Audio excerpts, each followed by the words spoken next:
Hello beautiful people, সবাই মিলে চলে এসেছি শিয়ালদায় কত বড় পাখাটা, এটা তোমরা কি দেখেছো? তো যাই হোক, দাদা বন্ধুরা সবাই মিলে নৈহাটি স্টেশনে যাওয়ার জন্য ট্রেনে বসে পড়েছি।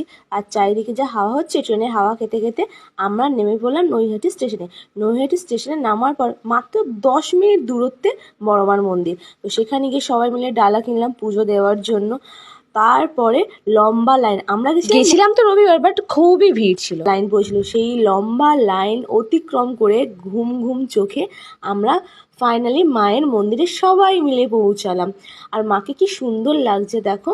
আমি তো ফার্স্ট টাইম গেছিলাম, তোমরাও কিন্তু ওখানে যেও, খুবই সুন্দর জায়গাটা। আর ওখানে কিন্তু অনেক কিছু ঘোরার জায়গা আছে। তো ভিড় ভাট্টা ঠেলে ফাইনালি আমরা পুজোটা দিয়েই দিলাম। আর বাইরে এসে সবাই ঠাকুরের পায়ে সিঁদুরটা বোন আমাদের সবাইকে মাথায় পরিয়ে দিচ্ছিল। তারপর ওখান থেকে এসে গোয়ালাপাড়া ঘাট নামে একটা পার্ক ছিল, সেখানে সবাই মিলে ভাই বোন দাদারা মিলে গেছিলাম।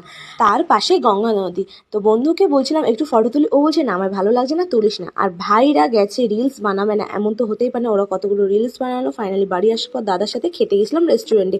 দাদা খেতে পাচ্ছিল না, তাই দাদাকে নিয়ে আর কি মারছিলাম খুব। আর ফার্স্ট টাইম ভিডিও বানিয়েছি, মানে ব্লগ বানিয়েছি। কেমন লাগলো তোমরা জানিও। টাটা।